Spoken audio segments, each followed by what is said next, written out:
नमस्कार। कभी सोचा है कि हमारे चारों तरफ की ये दुनिया आखिर चलती कैसे है? मतलब ये हवा, पानी, ये कुर्सी जिस पर हम बैठे हैं, अरे हम खुद भी, ये सब कुछ पदार्थ से बना है। तो सवाल ये है कि आखिर ये पदार्थ है क्या चीज? चलिए आज इसी का पता लगाते हैं। अच्छा, चलिए एक बहुत ही आम से लेकिन मजेदार रहस्य से शुरू करते हैं। सोचिए, किसी ने कमरे के एक कोने में परफ्यूम लगाया और बस कुछ ही देर में उसकी खुशबू कमरे के दूसरे कोने तक पहुंच जाती है ना? भाई ये कोई जादू है क्या? ये होता कैसे है? और ये लीजिए, एक और पहेली। गर्मी का दिन है और आपने ग्लास में एकदम ठंडा बर्फीला पानी डाला और अचानक से ग्लास के बाहर पानी की नन्ही नन्ही बूंदें दिखने लगती हैं। अब सवाल ये है कि ये बूंदें आई कहां से? ग्लास के अंदर से तो नहीं आई। तो परफ्यूम की खुशबू हो या गिलास पर पानी की बूंदें, इन दोनों ही रहस्यों का जवाब एक ही जगह छिपा है, और वो है पदार्थ।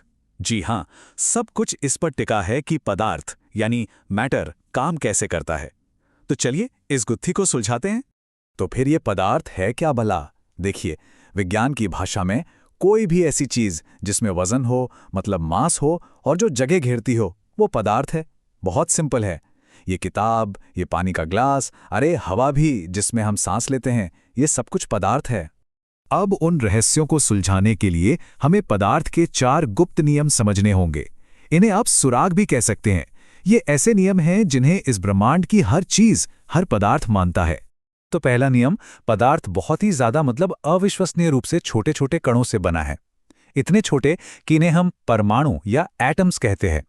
और ये कितने छोटे हैं, इसका अंदाजा ऐसे लगाइए कि सबसे ताकतवर माइक्रोस्कोप से भी इन्हें देखना मुश्किल है। इसका सबूत चाहिए? बहुत आसान है। पोटेशियम परमैंगनेट का एक नन्हा सा क्रिस्टल लीजिए और उसे पानी में डाल दीजिए, और बस देखिए, पलक झपकते ही पूरा का पूरा कंटेनर बैंगनी हो जाता है। ऐसा क्यों हुआ? क्योंकि वो एक छोटा सा क्रिस्टल भी लाखों करोड़ों कणों से बना था, जो पूरे पानी में फैल गए।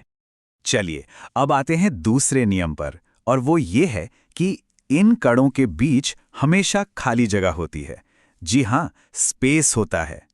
इसे ऐसे सोचिए जैसे एक भीड़ भरे कमरे में लोगों के बीच थोड़ी बहुत जगह तो होती ही है, बस वैसे ही ये कण कभी भी एक दूसरे से एकदम चिपके हुए नहीं होते। और इसका सबसे बढ़िया उदाहरण तो हम रोज देखते हैं। पानी में नमक या चीनी घोलिए, वो गायब हो जाती है ना? लेकिन क्या पानी का लेवल बढ़ता है? नहीं। क्यों? क्योंकि नमक या चीनी के कण पानी के कणों के बीच की उसी खाली जगह में जाकर फिट हो जाते हैं। कमाल है ना? अब है तीसरा नियम, और ये बहुत मजेदार है। ये जो कण है ना, ये कभी भी शांत नहीं बैठते, कभी नहीं। ये हमेशा हर वक्त हरकत में रहते हैं, हिलते डुलते रहते हैं, वाइब्रेट करते रहते हैं।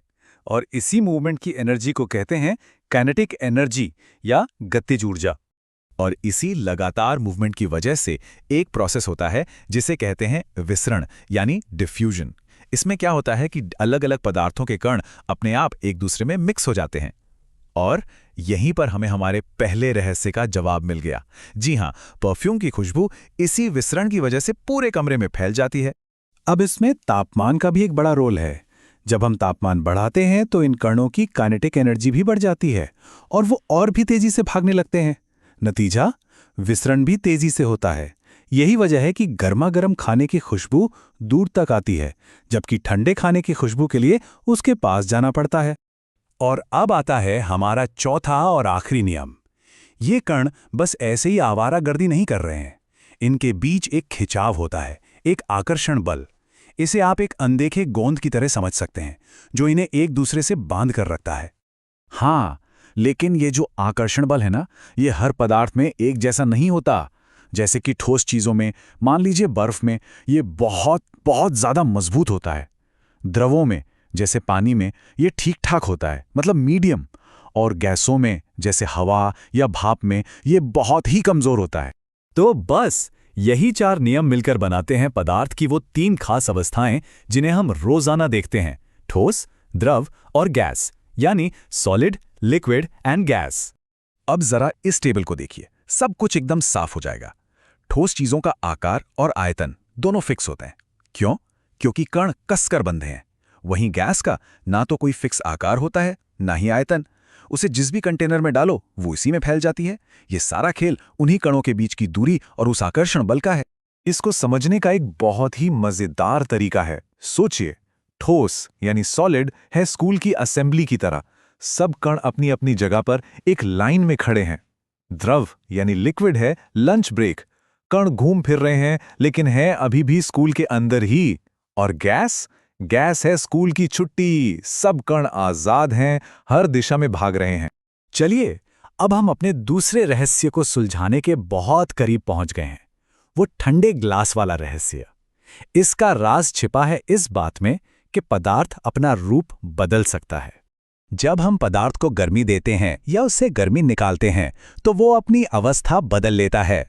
जैसे बर्फ को गर्मी दो तो वो पिघलकर पानी बन जाती है, पानी को और गर्मी दो तो वो भाप बनकर उड़ जाता है, जिसे वाष्पीकरण कहते हैं। फिर उसी भाप को ठंडा कर दो तो वो वापस पानी बन जाती है, जिसे संघनन कहते हैं। और पानी को और ठंडा करो तो वो जमकर वापस बर्फ बन जाता है। यही है परिवर्तन का पूरा चक्र। अच्छा, इसमें एक स्पेशल केस भी है जिसे कहते हैं ऊर्ध्वपातन या सब्लिमेशन। ये एक तरह का वैज्ञानिक जादू है। इसमें कोई ठोस चीज सीधे गैस बन जाती है, बीच में लिक्विड बनती ही नहीं। याद है वो कपूर या नेफ्थलीन की गोलियां जो कपड़ों में रखते हैं, वो कुछ दिन बाद अपने आप गायब हो जाती हैं। वो सब्लिमेशन की वजह से ही होता है। तो बस अब हमारे पास सारी जानकारी है और अब हम अपने उन शुरुआती सवालों का जवाब देने के लिए एकदम तैयार हैं। तो चलिए दोनों रहस्यों को एक एक करके सुलझाते हैं। पहला, परफ्यूम की गंध क्यों फैली? वो फैली विसरण यानी डिफ्यूजन की वजह से। और दूसरा, ठंडे ग्लास के बाहर पानी की बूंदें कहां से आईं? वो आईं संघनन यानी कंडेंसेशन से। हवा में जो पानी की भाप मौजूद थी वो ग्लास की ठंडी सतह से टकराकर वापस पानी की बूंदों में बदल गईं। लीजिए, रहस्य सुलझ गया। अवस्था बदलने का एक और बड़ा ही मजेदार असर होता है और वो है ठंडक। जब वाष्पीकरण होता है तो ठंडक होती है। जैसे जब हमें पसीना आता है और वो सूखता है तो हमें ठंडा ठंडा लगता है ना? ऐसा इसलिए क्योंकि पसीना हमारे शरीर की गर्मी लेकर भाप बन जाता है। मिट्टी के घड़े भी बिल्कुल इसी तरीके से पानी को ठंडा रखते हैं। तो जाते जाते एक सवाल छोड़कर जाता हूं। अगर हमारे आसपास की हर ठोस चीज असल में बस लगातार हिलते डुलते छोटे छोटे कणों का झुंड है, तो फिर किसी चीज के ठोस या वास्तविक होने का मतलब क्या है? सोचिएगा जरूर।